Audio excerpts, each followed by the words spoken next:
So welcome. My name is Trista. I live in Monona here, so not too far away.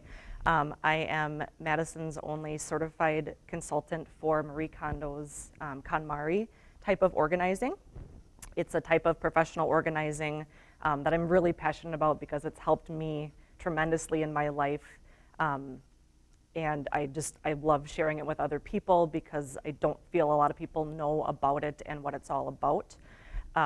It's very much, rather than just organizing your home, it's all about the mentality of why you have the things you have in your home, why you're keeping things, why you may have things in your home that you're afraid to let go of or feel guilty letting go of.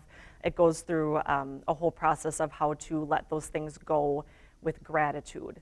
The entire process is about gratitude. It's about being intentional, and it's about what Marie calls sparking joy in the things in your life. So for deciding what you keep in your home, the goal of the entire process is to have a home at the end that is only filled with things that spark joy in your life. That can mean things that you love looking at, things you love using. It could be things that you use all the time, even if it's not beautiful in a sense, but you use it. And letting go of everything else that does not serve you anymore, and recognizing that even if it served you in the past, it might not serve you going forward. So you want to have a home that you come to every day and you enjoy coming to, you enjoy feeling light and excited to be around the items you have, rather than bogged down or perhaps a mental clutter of having too much there. So that's what I love teaching people. Marie says when you put your house in order, you put your affairs in order as well. So if you have a house that's rid of clutter and only have what you love in your home, then you're free to explore other areas in your life that you may not have joy in as well. So relationships, friendships, the food you eat, how you spend your time, things like that. So there's a whole mentality to it, like I said. Marie Kondo, has anybody heard of her before? Yeah. Has anybody read the books or watched her program before? Great, one. Awesome. Well, she's wonderful. She's a little Japanese woman. She usually brings a translator with her. She doesn't speak a lot of English, but she's really cute. These are 3 of the 5 books. She has 5 books now. 1 more is coming out in the fall. She has a few programs on Netflix where you can actually watch her help people transform their homes, their workplaces, things like that. And it's really inspiring to watch. And then to get certified in what she does is a very lengthy process as well. I had to do the entire process in my own home and document it and fully document other people that I worked in their homes while getting certified. So that's a very extensive process. Right now there's over 500 consultants over the entire globe. So she's trying to get her name out there as best we can. And then she does have a few different organizing products that you can purchase online as well. So like I said, she's really getting out there. Marie created the process when she was younger. She was obsessed her entire life with how to properly organize the home and not have any relapses or feel like you're continually doing the process over and over again. She wanted to find something that was very finalized. And she tried all kinds of different things, all types of just decluttering, bring 1 item in, push 2 out without any sort of whys behind it. And it wasn't until she created this process and created all of the whys behind it, and she called it the KonMari process, is when it finally stuck and everything felt finalized. So when she would go to clients' homes and start doing this, she would see that when she finished a process with somebody, nobody would relapse.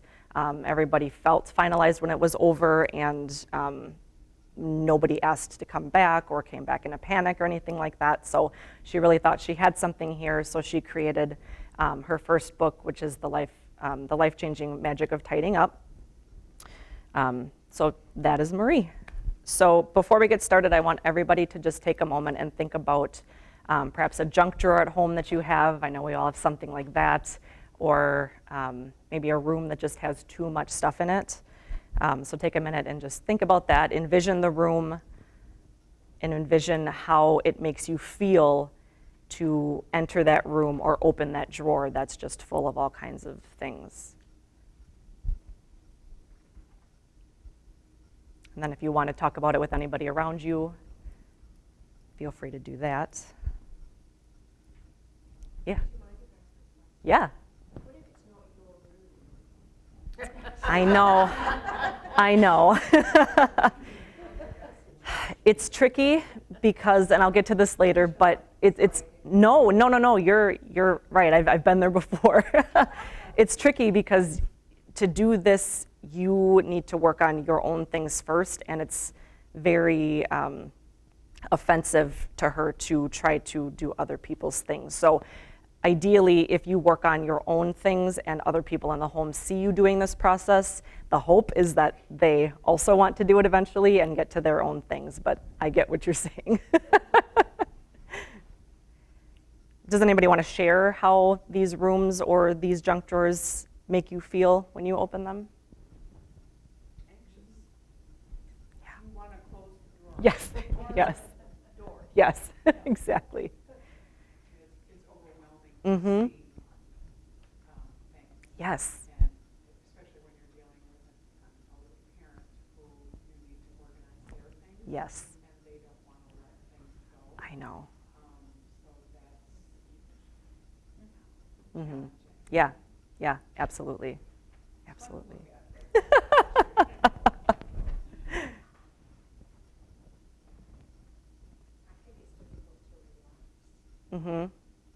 Yeah.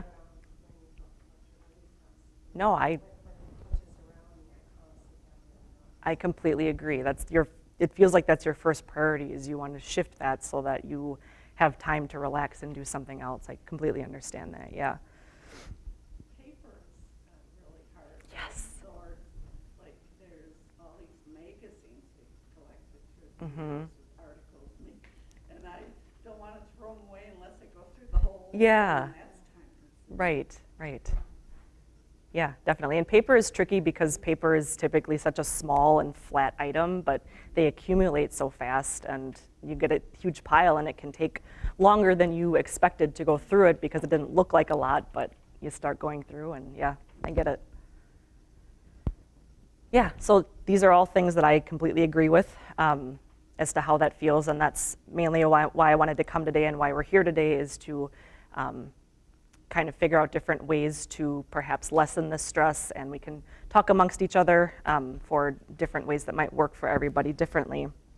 But like I said before, the point of this process is to remove that mental clutter, to remove the stress, the anxiety, the overwhelm, and to feel much more at peace in your home or the parent that you're caring for. So I have 6 rules here from KonMari. They're the basic rules that Marie has listed to be the most effective and to give the most permanent results in this process. So the first rule is to commit yourself to tidying up. What she means by that is she has found that it's very ineffective to just do a room at a time, little by little, and to go months in between these cleanings. You want to do what she calls a tidying marathon or a tidying journey. And what that means is you commit to yourself that you don't have to do something every day, but as long as you know that you're working on it as quickly as you can to go through your entire home to complete this process, that's going to be the best way to get everything just knocked out. Whereas if you do a room 1 week and then you wait 3 months and do another one and continue, things are going to keep piling up in the process and you're not going to get to everything as quickly as you would. So in order to do that, you can plan it out, you can jot down specific days you want to do it, you can have people help you to go through it, but the point is to finish everything as quickly as possible so that it feels finalized.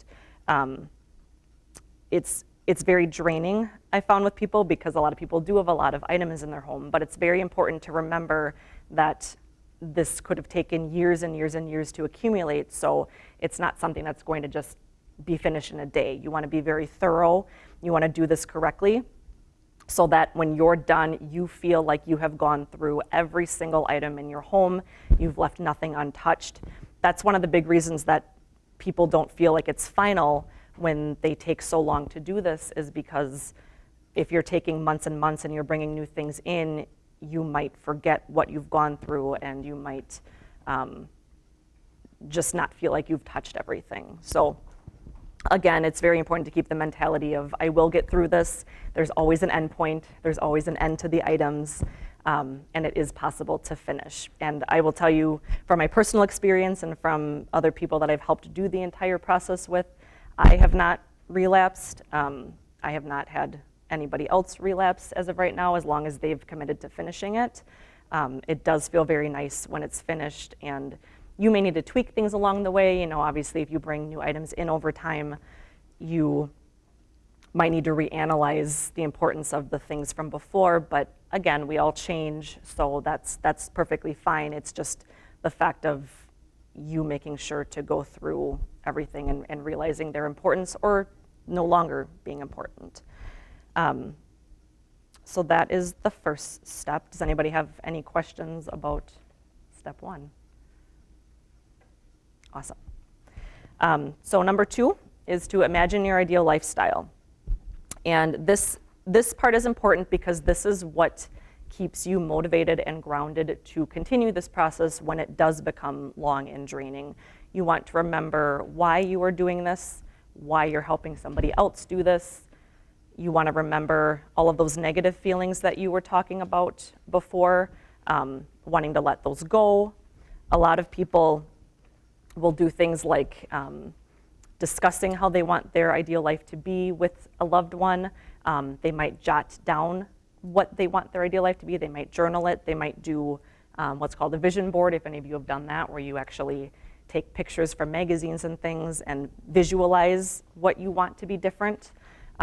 But if you're doing this process, there are things that you're not happy with right now and that you want to change. So just figuring out what you want to be different, how your life could be better after the process is over, is again a really great thing to keep in mind while you're doing this, so that you can stay motivated. And if you get to a category that's very difficult, you can remember, will this item belong in the ideal life that I want, or is it not going to serve this ideal life that I want? For example, I had someone that I was working on, and he lived alone, and he, in his ideal life, wanted to start having more get-togethers and parties with neighbors and friends. So when we were doing his kitchen, for example, there was a lot in his kitchen that he hadn't been using because he was only making food for himself. So when we went through his kitchen appliances and his pots and pans and things, we kept in mind the fact that he wanted to be entertaining more. So we decided on the items that stayed with him. We kept in mind, would this be beneficial to serving guests, or is this more of something that you were just keeping around just for you, and go from there? So something like that. Step 3 is finish discarding first. So when going through everything, you want to discard your items before we organize. The reason for that is because we don't want to jump right into organizing things that aren't purposeful and that you would be getting rid of anyway. You want to go through everything, and when you've discarded things that no longer serve you, you have a better idea of what's actually there, and you may end up organizing things in a different way than you would have if you had all of the same items in the beginning. With this process as well, with some organizing processes, it's all about what you're getting rid of, what's leaving your home. And with this one, the main focus is what stays. You're deciding what is important enough to remain in your home, what is important enough to serve you, what is important enough that you feel really good about when you have it in there. And by prioritizing it that way, it's a lot more gratitude-based, because you're appreciating what you already have versus focusing on perhaps the shame of what I've kept all these years, or how do I let this go, or this was never useful to me, when in fact it served you very well for many years.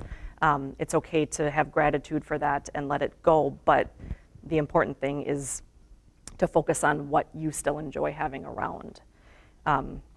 So again, once you do that and keep what speaks to your heart, then it's also a lot more enjoyable to organize those items, because you've decided that they're important and special, so you treat them with more respect when we're deciding where to organize them. Step 4 is tidy by category, not by location. So kind of like I said before, if you're just going into things room by room and not really having a plan of anything, it can be very difficult to miss items. So Marie suggests doing things by categories instead of the locations. And what she means by that is gathering all of the same types of items in the home together and putting them in a big pile. So if you've got all of your t-shirts in the home, you would take those all off from where you're used to seeing them and put them in a pile together. If you've got pencils in 5 different rooms, you would go through, gather all the pencils together, bring them all together. The reason for that is a couple of different things. You can see how many of the same types of items you have in your home. Like, I'm sure most of us assume that we don't have 100 pencils lying around, but you might, because they just accumulate and they end up in different places. So if you gather them all together, you have a much better idea of, this is what I've actually had all this time, and it might give you a better sense of, what have I been prioritizing, which of these do I actually like enough to stay.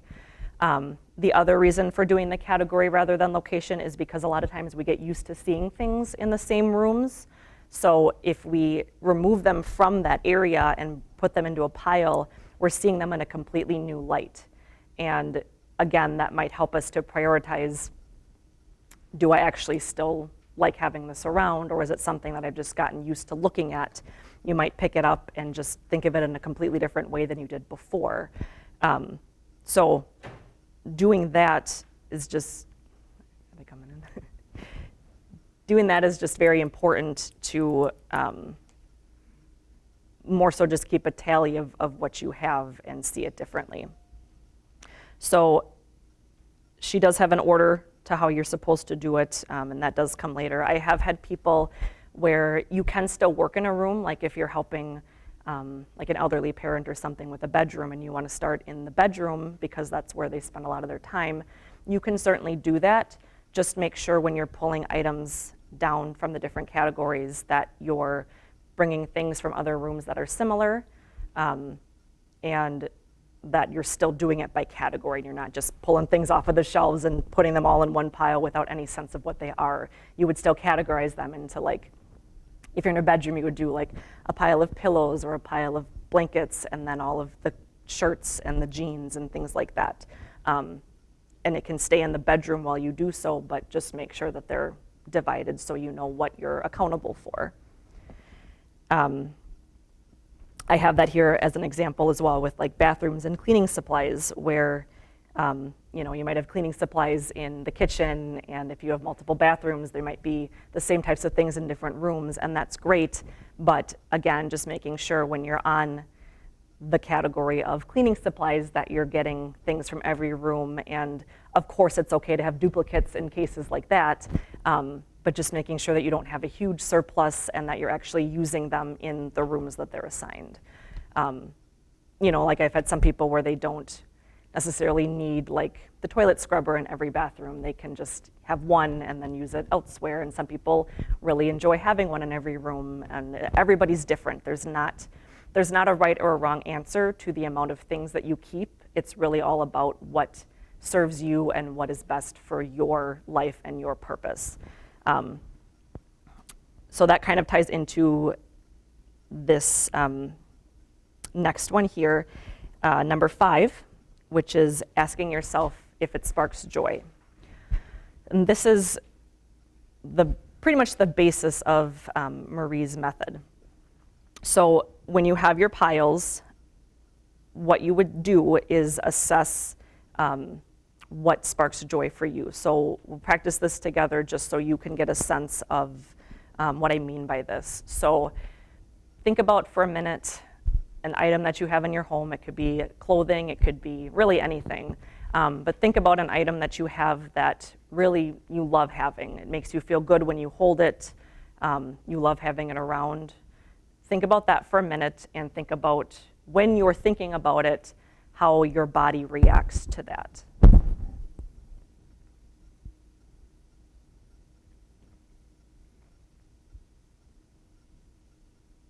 Does anybody want to share how that feels?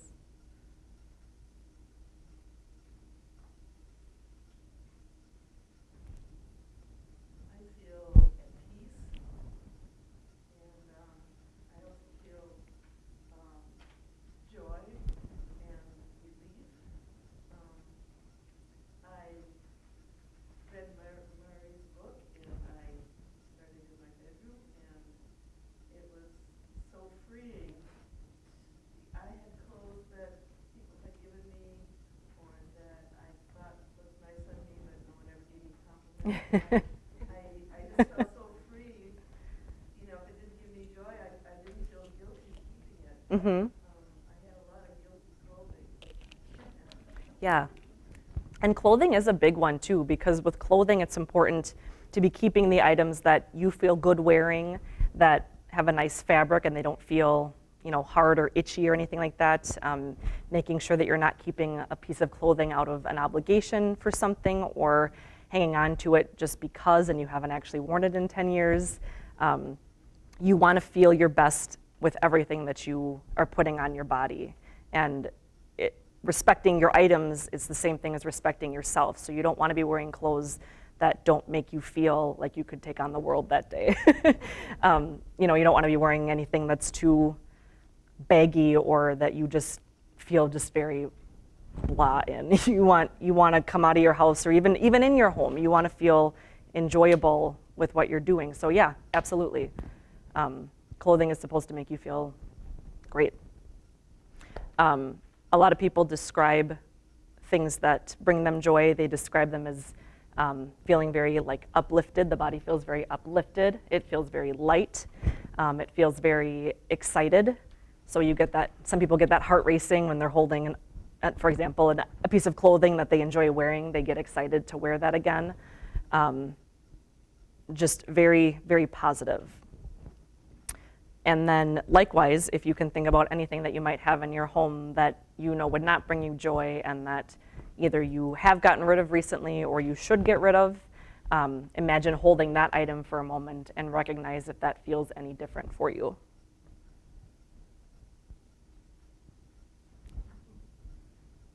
I have an oil painting that one of my sisters did, and I really it doesn't bring me any joy. But she's very aware of it. She rarely visits, but when she does, she doesn't even like what I have. Oh.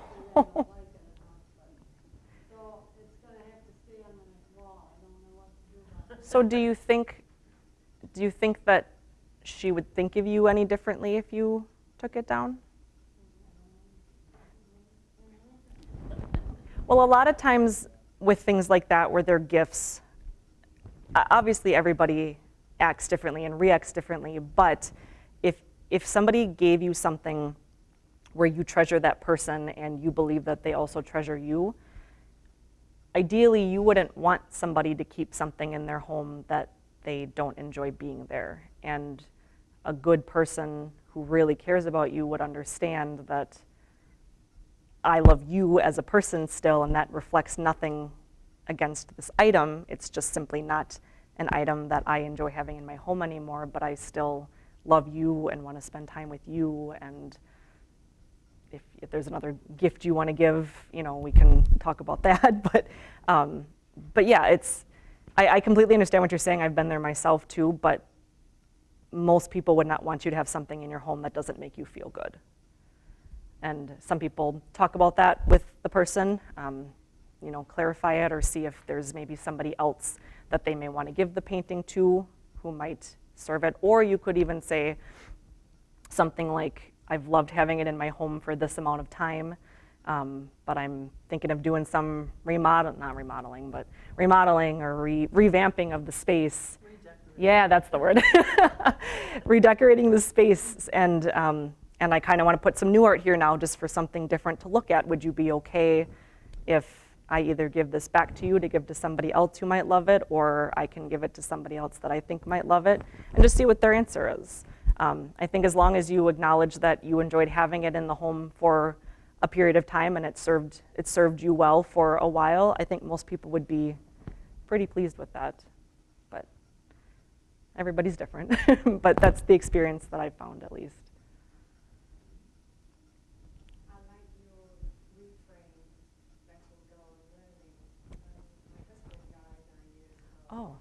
And he had a beautiful jacket that was very expensive and would not go on his back. Mm-hmm. It was staying, all the rest went. But kept hanging on to it, kept hanging on to it. And then I started to realize that, yes, there was love there, but there was also a rekindling of grief, Yeah. not in a good way. Yeah.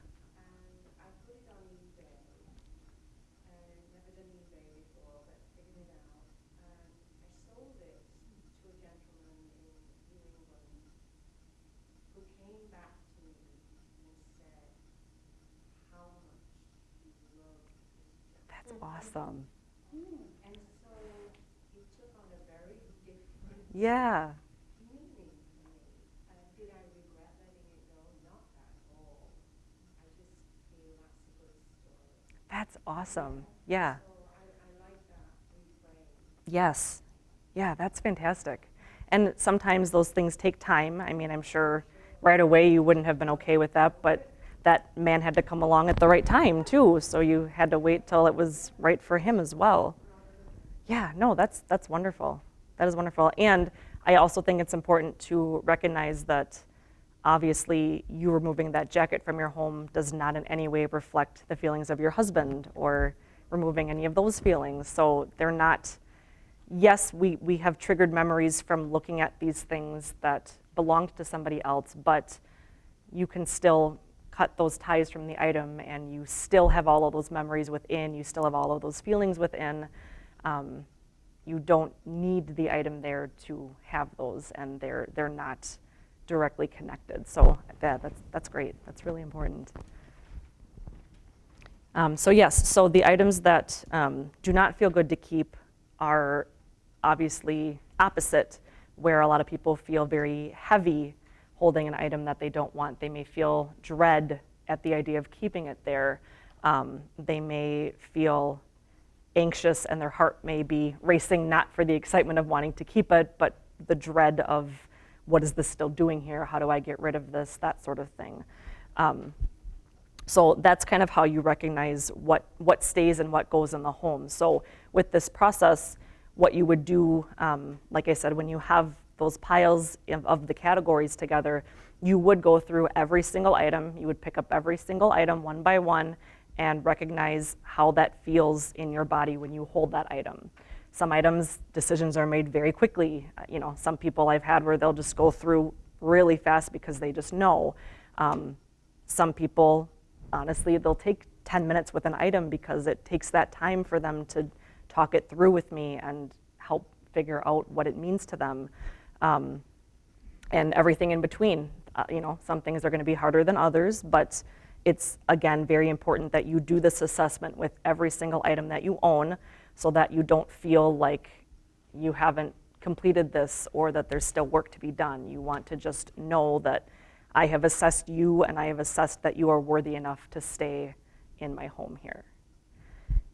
So that is basically what the joy checking is. I said this before as well, but for some items, joy will not mean that you love the item itself necessarily out of beauty or just having it there, but it might mean the joy of keeping it there because it's useful. Like, nobody typically loves having a plunger or, you know, a toilet scrubber in their house, but you have to have one for necessity.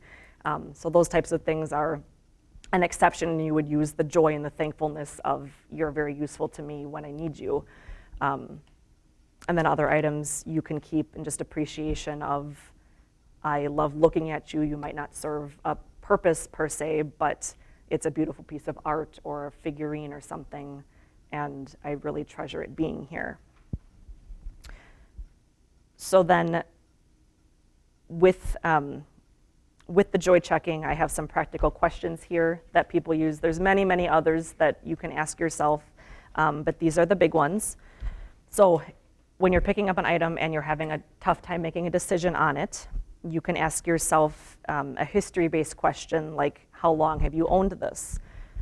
If you ask yourself that question, that could mean, I've owned this a very long time and it's still very dear to me, or I've owned this for 10 years and I really haven't looked at it in the last 5. So is that still something that needs to stay or not? Frequency, how often do you use this? Just being very honest with yourself in, is this something that actually gets used throughout the year, or have I used it in the past year? However you want to judge it for yourself that feels good. Just remembering how frequently it's actually gotten use. Marie is very big on like the energy of the items in the home, and she almost talks about the items in a way that's gives them a personality in a way.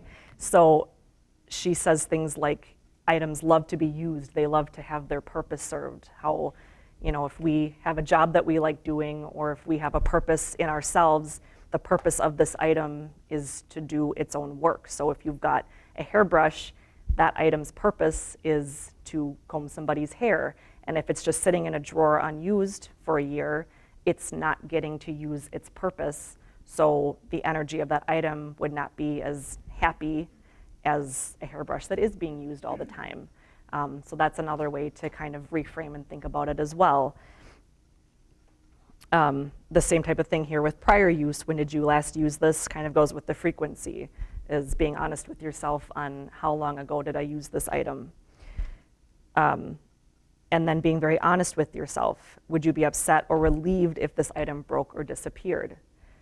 Sometimes we have items in our home that if we were really honest with ourselves, if that item broke in a way that we couldn't control, or if you lost it, you might be relieved that you have an excuse to throw it away. And it's, again, about being very honest with, is that how I truly feel, or is somebody else trying to make me feel this way?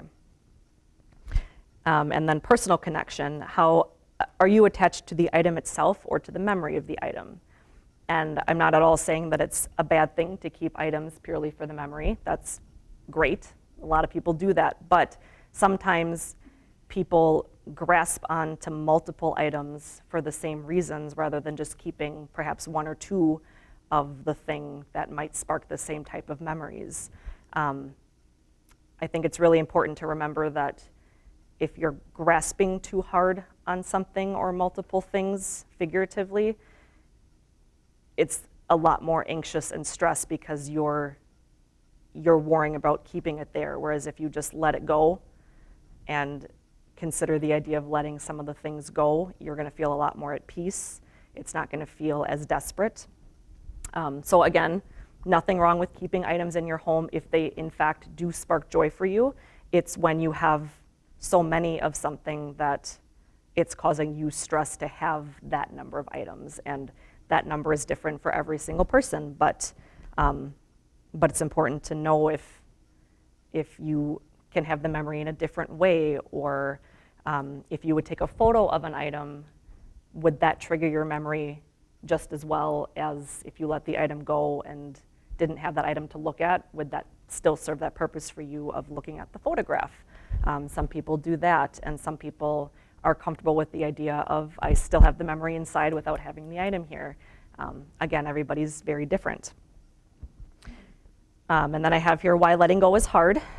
There's 2 reasons why people have trouble letting go: attachment to the past and a fear of the future. We've kind of touched on the past a little bit, but people keep items from their past, maybe because in the past they used the item in a pinch and now they're worried that that's going to happen again. Or with the memory things, they're attached to the memory of an item, and they're worried that if they let that item go, that the memory's going to leave, and that is not the case, as we've talked about. Fear of the future could be something like, keeping a bunch of just-in-case items. I need to keep these 5 rolls of tape, even though I've only used 1 roll of tape in the last couple of years, but I might have something come along where I need a bunch of tape right away and I don't want to run to the store to get it. Things like that where you need to be honest with yourself of, are these events actually going to happen, or am I just building these what ifs up in my head? And does it bring me more peace and more joy to have those items gone? Or if it does bring you the joy and peace to know that they're there, that's okay, but that's for you to assess. Some people, it does not bring them joy to have them there. They just have it there out of that anxiety of the event possibly happening someday, and it would feel much better if they just let that go. And if that scenario does happen, we can figure something else out, or we can go and purchase that item again in a pinch, something like that. And then the reframing, like we were just talking about, letting something go sparks joy in the lives of others. It's important to realize that if the item has served you, but it's now going to move on to its next life to serve somebody else, that is great. It's important to use the frame of gratitude for the items that you let go. So a lot of people, it brings them peace when they let an item go to thank the item, whether in their head or out loud. They thank the item before they put it in a garbage bag or send it off to a donation place. They'll thank it for its service. They'll thank it for the memories they had. People might take a few minutes to think about what they did with that item over the years. And then telling the item again in your head or out loud that I'm going to send you off to a new life now where somebody else will use you. Or if you're putting it in the garbage, the next life is just the garbage, but everything needs to rest at some point. Everything has served its purpose at some point. So yeah. I'm wondering, do you do that, or is that a Japanese thing? It's a Japanese thing, but when I am helping my clients, yes, we do that. Yep, I follow this process exactly how she says to, because I find it to be very effective. So, yeah, and some people get very emotional. You know, it's an emotional thing. You all right? But yeah, you're fine. It can be a very emotional process, but the gratitude piece and thanking the item can be important because sometimes people are apprehensive to let an item go because they think that they're just being disrespectful and letting it out of their house. And if you're taking the time to thank it for what it's done for you and that it's not serving a purpose for you any further, that just brings a lot of people peace in, it's okay, I'm moving on to something else now. So that's a lot of the reframing piece of it. I think we've covered everything else here. Oh, it also does help when you decide to bring new items in. Then it really helps you after you've gone through all of these items in the home. It makes you think twice about the new items that you bring in, because A, you don't want to have to do this process all over again with all of these new items, and B, this gratitude piece for each item is almost like a muscle that builds with people. So by the time that you're finished, you really get a sense of what would be purposeful and intentional in your home and this ideal lifestyle that you've created. So if you're just bringing something into your home just because it's cute, but you haven't really thought about what it might do or where it's going to go, or if you bring it home and then you just suddenly feel heavy because you've brought something new in that you really didn't think about, these are all things that people consider after they've done this, is because you want to make sure that everything that is going to be in your home feels just as good as the items that you currently have there. So a lot of people find that they end up spending less money on things like clothes or even food. They buy less junk food, things like that, because they don't actually feel good in your body. So I think that's a very important piece to remember as well. And then number 6, following the right order. So Marie has an order set up for items. I have found that some people think of them differently. So this one is the one that I'm a little bit more lenient on, but she puts them in order of the least hard to joy check and then up to the hardest. So she does clothing first, because clothing for people is typically very interchangeable. It's things that new things come in more often than not for other categories. So she does clothing first, and that's anything from shirts, pants, jewelry, purses, hats, things like that. The second category she does is books. So any fiction, nonfiction, magazines, cookbooks, things like that. The third category is paperwork. So paperwork is any type of document, any bills, cards that have been used, business cards. The fourth category is called kimono, and that is a Japanese word for miscellaneous. That is the largest category, but it's understandable because those are just the household items in your home. So there's a lot of subcategories with that one. So like kitchen is its own subcategory, cleaning supplies, pet supplies, hobbies like paints and arts and crafts, stuff like that.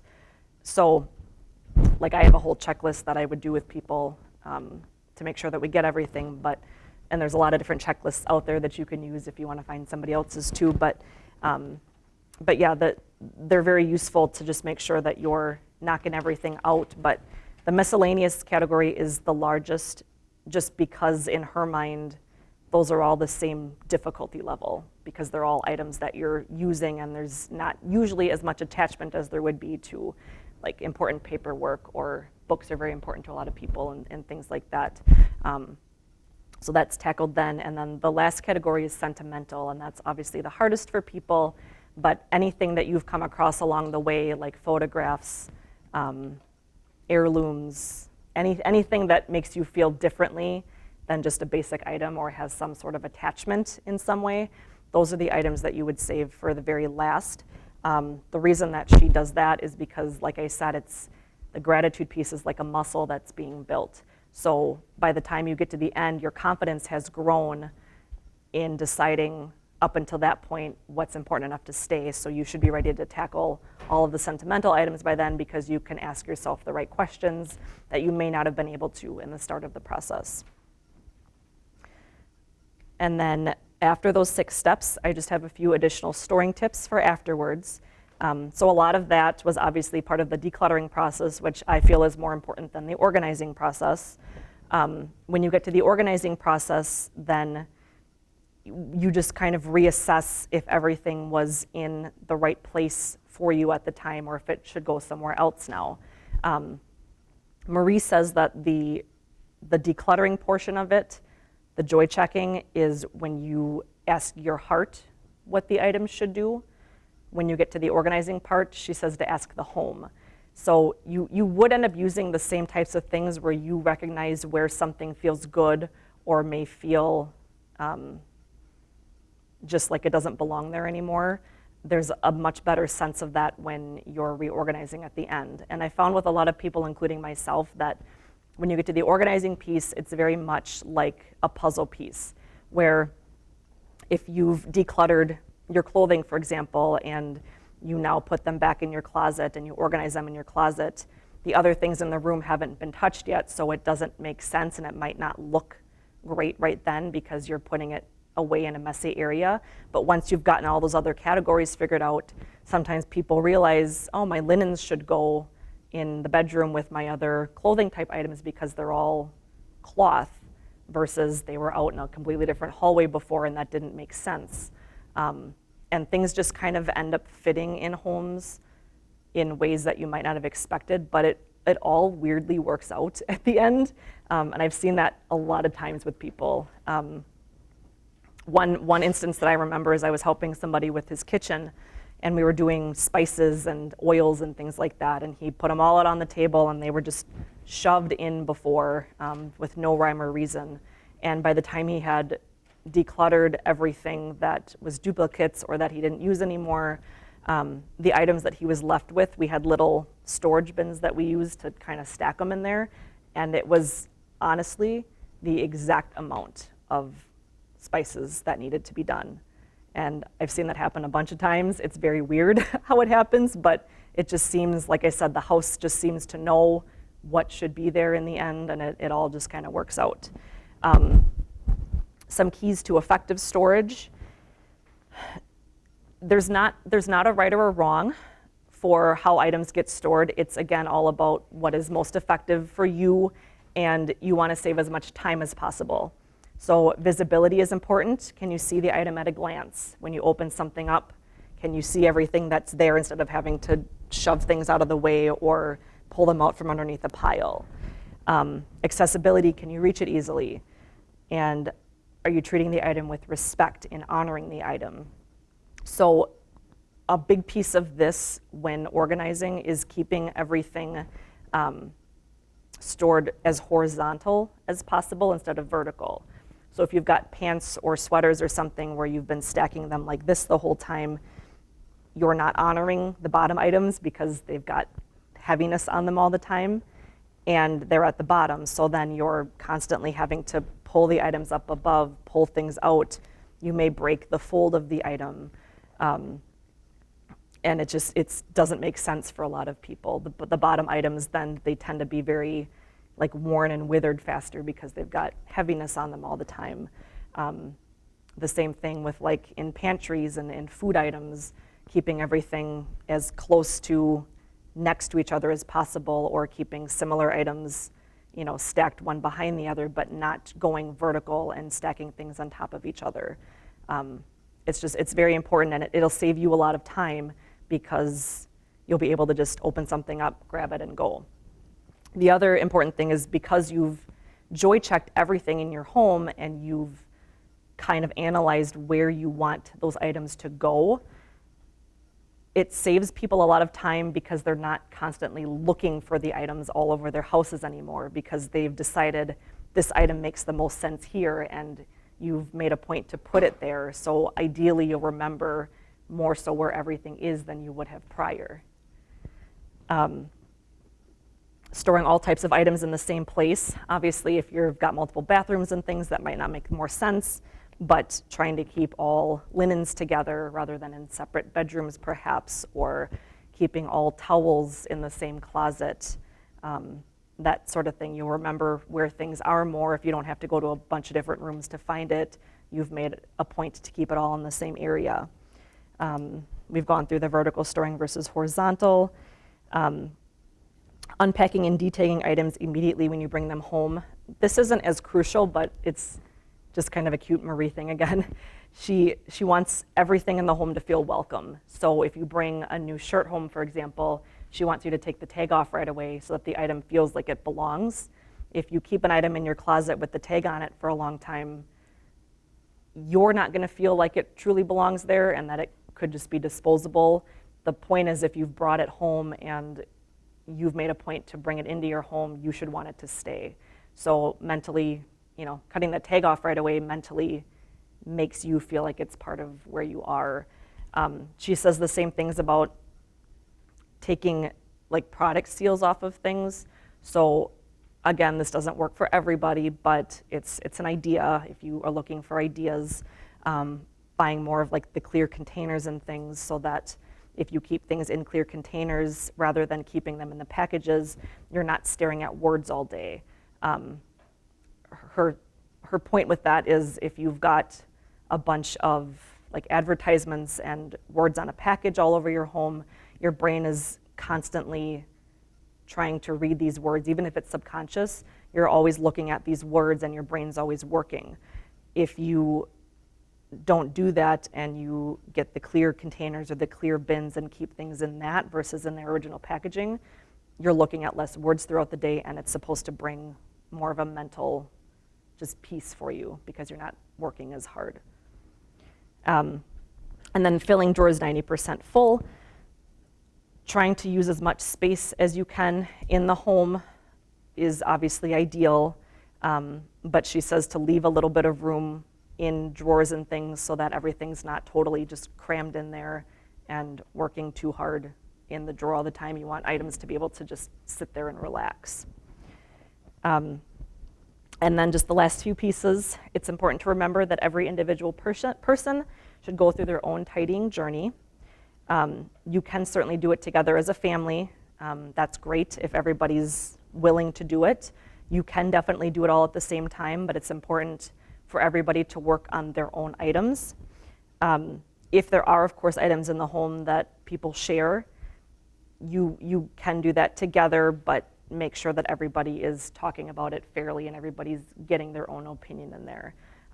But again, just very important to not touch other people's items without their permission. You can, of course, help other people go through the process themselves and be there as their support, but don't just like start chucking things in the garbage without them knowing, because then that's not fair to them. They didn't get the chance to assess for themselves. And then the last piece I have here, when you reduce all of this and detox your home, it does have an effect in the rest of your life.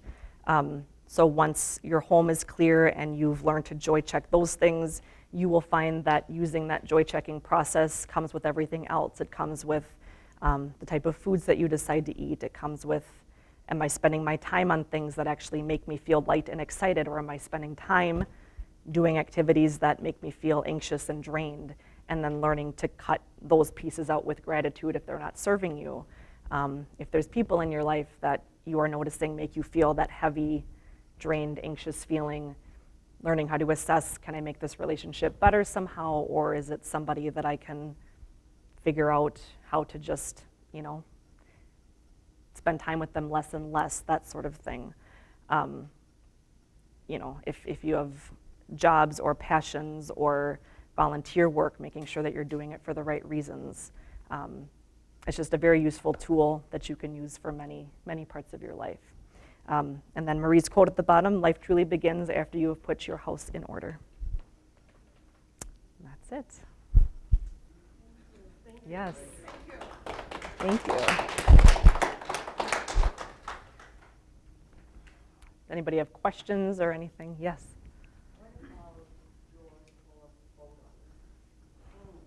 Photos are a tough one.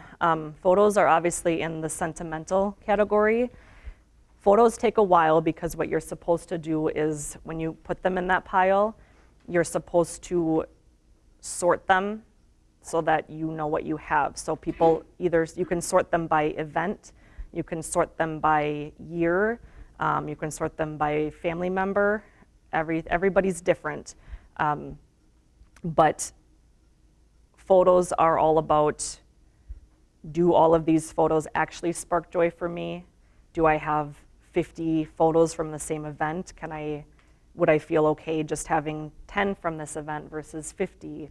Does this photo of this tree that we saw really benefit me as much as this photo of the family together, stuff like that? And the answer could be yes, everything still sparks joy in these photos. I'm certainly not saying discard photos if they bring you that joy, but if something in that drawer is making you anxious, figure out what it is and why. And again, remembering that mostly people don't need a bunch of photos from the same event to remember those same memories. But again, if you do and you love looking at every single photo that you have, fantastic. There's nothing wrong with that whatsoever. But yes, you would. I'm not telling you anything. But it does definitely, if you have the time to do it, it's really beneficial to go through your photos every now and then, just to reassess and, acknowledge, do I remember all of this? Because I've been there too, where I've got photos from things and all of a sudden years pass and I don't remember what this is from anymore, and that's okay if it's not going to come back and it's just something that I'm just not going to remember, and I'll remove the photo, and that's fine. Yes, absolutely. Oh, absolutely. Yes. Mm-hmm. Yes. I have a question. When you're sorting things, do you sort and this is a pile to donate, this is a pile to trash, Yes. this is a pile for a garage sale, Yes. this is a pile for gift, Yes. and then Yes. The important thing with that, though, is to make sure, obviously the items that you're throwing out, great, that's an easy one to just get rid of. If you're deciding to donate, making sure that you will actually take the time to take it or have somebody take it for you. Like I know when I am with people, I will take the items with me to donate because I don't want them to sit there and second guess everything. So make sure, yeah, it happens. So just making sure that the stuff that you put in your donate pile, you will take to donate and you're not gonna pull it back out in a couple days. As far as like the garage sale and the selling, that is totally fine as long as you are honest with yourself that you will actually take the time to prepare that and sell it, and making sure that the value that you would get from selling that item is greater than the time that it would take you to sell it. Because some people find that if they're gonna get $5 for an item, it's not worth the few hours that it would take and the stress that it would take to find somebody to purchase it, and it's better to just donate it. And again, everybody's answer to that is different. Some people, that $5 is totally worth it, but it's not that way for everybody. You had a question. When I'm talking about photos, we've looked at photos that we've had for trips we've been on Yeah. and everything else, and you look at them and think, well, what are the kids gonna do with this, or what is it gonna mean? Mm-hmm. So you just, we have some memories Mm-hmm. of the trips that we were on. I mean, a photo might refresh a little of it, but Yeah. yeah, you don't need all of that. Right, right. And some of those things might be neat for the kids to look at, but chances are, I mean, I've gone through it with my grandparents and my family. I've watched them do this. My mom has 9 siblings, and both of their parents have passed now, and I've watched them all gather together and spend hours and hours going through all of these photos together and just having to figure out who wants what, and is that worth the stress? And they kept some, but they discarded a lot of them too, and just watching how much stress that put on all of them, it's like, yeah. What I did is I went through my mom's photo album, and each of the kids that were in there, I made copies and made an album for themselves. That way they have it, and that's, Yeah, that way they have a copy and they get to have the memories. yeah, when they were younger. exactly, yes. With the sense of China. Oh, Sense of China. that's, I'm at the point in my life where I'm thinking about getting rid of things Mhm. because I don't want my family Mhm. to have to deal with them all. But, I mean, I've got this wonderful China, but I haven't used it in Yeah. years. I mean, does anybody have any suggestions what to do? I'm ready to get rid of it to some place that would find it valuable. Sure. I'm not thinking I need to save it anymore. yeah. I actually did have somebody, oh, sure. People's china. What do you do with people's china? It's the same type of thing. If you think it's worth your time to find somebody that would take it, I know, depending on if you're online or if you know anybody else online, people do try like local rummage sales, local groups online that can buy and sell for each other. I did have actually somebody last week who had probably 5 or 6 sets of china, and she was thinking the same thing. She ended up keeping one set that she loved, and the rest her daughter helped her sell on different like online marketplace type things. The nice thing with china is you want to, if you decide that that's worth it, finding something local. Obviously eBay wouldn't be great for that because it might get there and be broken. So trying to find a local place that you could try to offer it to people where they can come and actually physically pick it up from somebody and be responsible for how it gets back home. Facebook Marketplace. Yes. We just moved my mother-in-law to a nursing home and had to clean out her apartment, and so free, U-Haul. Mhm. That's how we had, the furniture that we didn't Yeah. want, that no one wanted, and we didn't want to move it. Mhm. And so people came. Oh, they do. I've done that too. They took it. Yes. But then the hard part is when you find this box of china or old dishes, and then there's notes attached to everything. This was grandma, wedding Yeah. 1914, and it's like, no, what do I do with I that? know. Okay, so you take it home thinking, well, can you get that out? I've never seen it before. But that's the thing too, is it obviously served her in her time that she had it. It's not your responsibility to keep that going. If it's something that you want to do and you're glad to take on, great. But if it's something that makes you feel like, oh, do I have to do this? probably not the best energy to, tool, does it have any value? yeah. Like the old coin. Mhm. You know, it's like, now do I have to go run someplace and Mhm. figure out if there's value to this? Or, Yeah. you know, or do you just let it go and Yeah. somebody that knows will go, oh, Yeah. today, you know? Yeah. And I mean, you don't have to do anything, you know? If it's something that, if you want to spend that time and try to find out if it's worth something and if the money's worth it, awesome. But don't put that pressure on yourself that you have to do these things. You are free to do whatever you want with these items. You're not alone. Quickly share a story. When my mother died, I was so sentimental about much of what she had, Mhm. including these old dishes that she had that were shipped and all this stuff. So I sold them at a garage sale, and I was really excited because this guy seemed to think he liked them. And I said, "Oh, two of those." He said, "You can use them for target practice."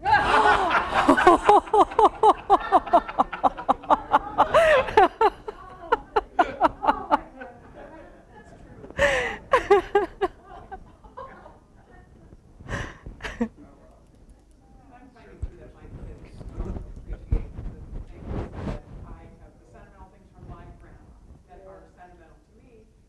I'll say to the kids, do you guys want to split up the Christmas dishes? Yeah. I have enough to supply all of you with Mhm. a set for this. They're like, no, we don't want any of that stuff. Yeah. It's like, I don't know what this is. It's so, Yeah. okay. Yeah. Kind of, but now to convince somebody else to do that. Kind of like the young ones don't have any feeling for antiques or anything that was great grandma's or anything like that. It's all old junk. Yeah, it's, you know, if you look at it one way, it's history. Mhm. But you look at it the other way, it's junk to them. So it's a harsh word, but I mean, really it is. They don't want anything to do with that. Some do. I don't think that's true for everybody, but certainly, but I mean a lot. certainly, yes, yes. If you contact a thrift store for the china, I know that they have a gentleman who is familiar with it, and they have all kinds of sets of china. I've been there. They do secondhand stores. Yeah, yeah. I just wanted to say, in defense of young people, we, including myself, do not have the space in my home that my grandparents had. That's true. Yeah. Yeah. Yeah. My oldest son lives in Southwood, he's married to a Southerner.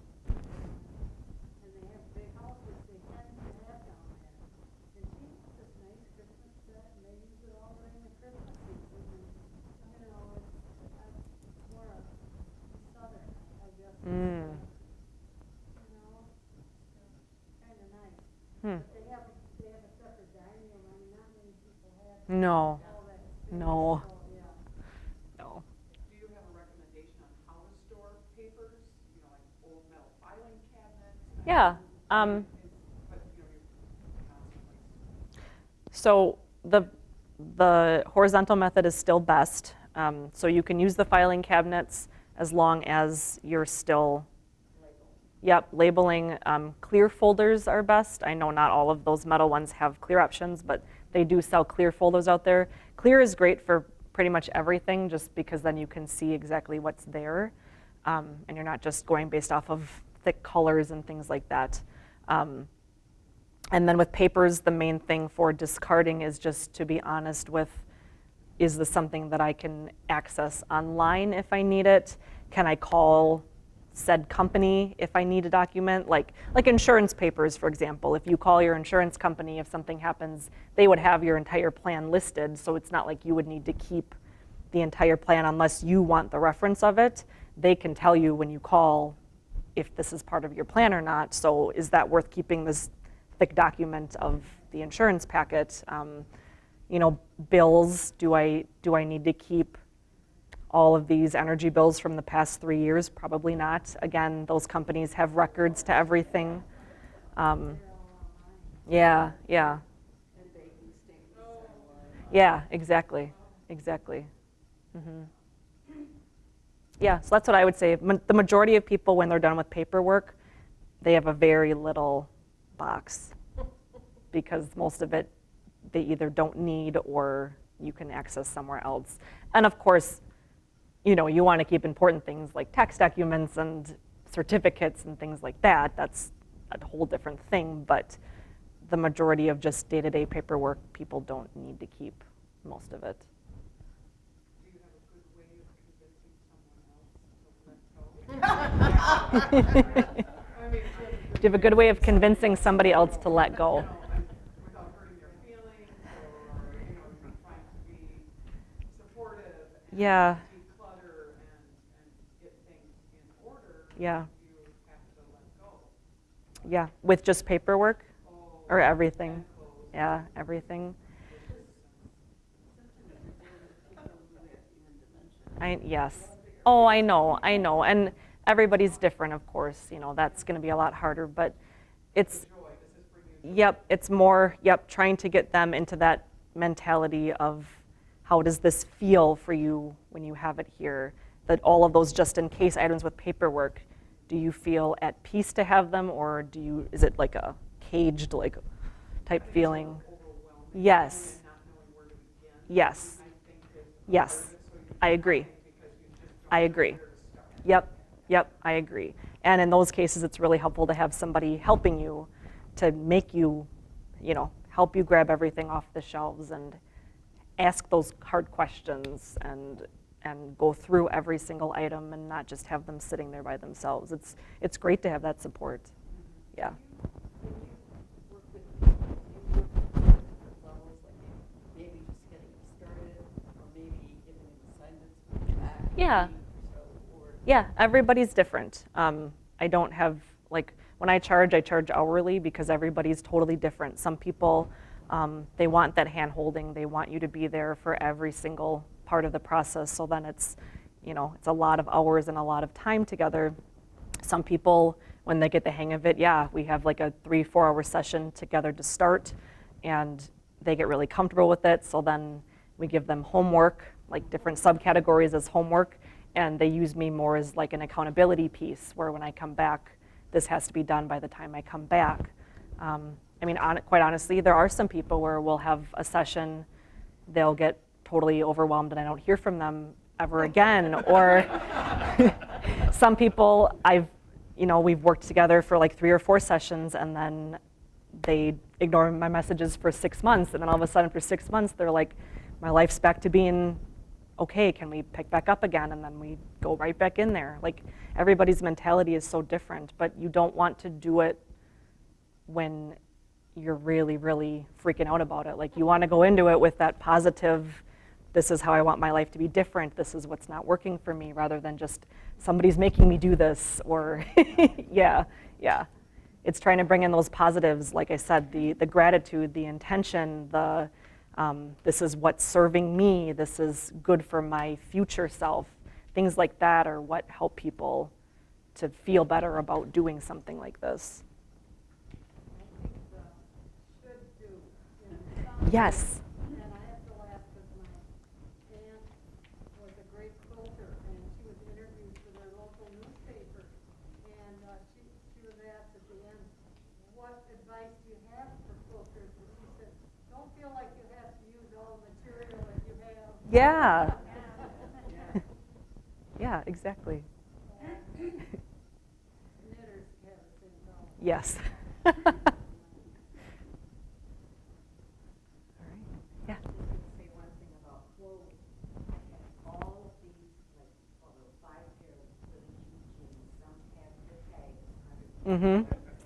Yeah. And I found that I have shrunk in my Nice. belt rate. And these jeans that I never had on came down past my toes. So our granddaughter, our youngest granddaughter, is 6 feet. Mm-hmm. So I took those up a couple of weeks ago to her, and I said, does any of this interest you?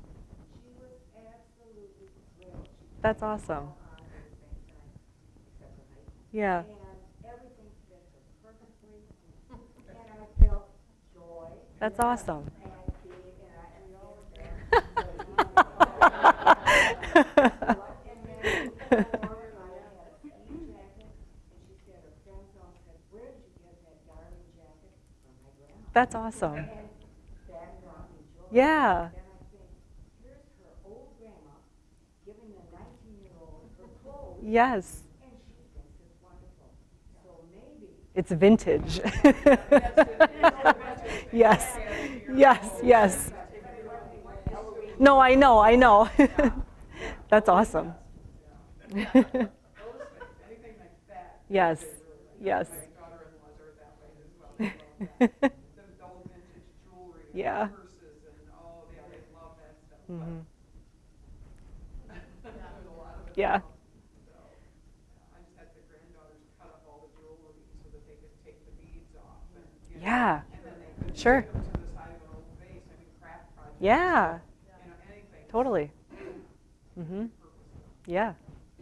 Sometimes schools take things too. Yeah. Projects. Yeah. Arts, pencils. Yes. Or, I had a quite a few summers once, and there was a man who wants to last them, and he bought probably $5 a piece for them. Oh, wow. And they were Parker pens, and they were Glenn Shapers. Yeah. And all of those things. So I was able to get rid of all of those and get. And gets money. That's great. And he comes, I think, like every year. That's great. well, we should bring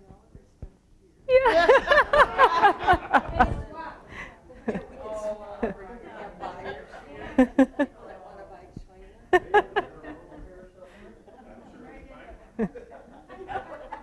Then we end up taking more home. What do you do if you have various sizes, like 4 different sizes of clothes? Yes, that's tricky. It's if you have various sizes of clothes. It's tricky because yes, yeah. If you genuinely do fluctuate that much where you have all of those sizes, it's okay to keep the items that you still love from all of those sizes, but just don't be completely like overwhelmed with them. Or being honest with, I might fluctuate from 2 of the sizes now, but I haven't been these other 2 sizes in several years. I mean, not that you want to be wasteful, but keeping in mind that worst case scenario, you get back to that size, other clothes do exist. So you can always go purchase, even if you go to Goodwill or anything like that, there's always clothes that you could replace them with if you do get to that other size at some point. But there's nothing wrong with keeping them as long as you're okay with the fact that you've got them there. It's very different from that. I got sick and lost a lot of weight. Yeah. And I decided to get rid of all the clothes that I used to fit because I thought if I kept them, it was permission. Yes. Yes. I love that. I love that.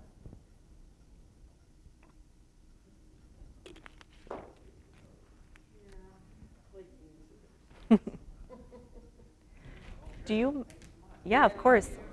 Do you mind, thank you. Do you mind, if nobody wants to be in the pictures, that's fine, but would you mind taking a picture perhaps that I can put on my site? Thank you. Okay, if you don't want to be in them, that's fine.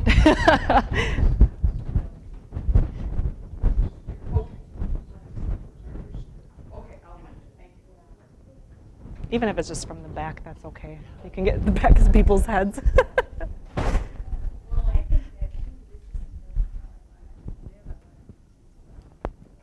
If anybody wants to turn around, it's up to you.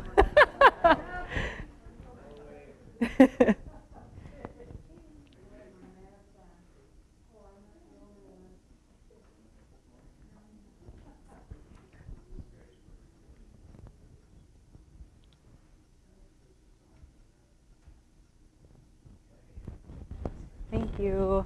And if any of your friends are curious, on our website we'll have the recording, so. They can still access it.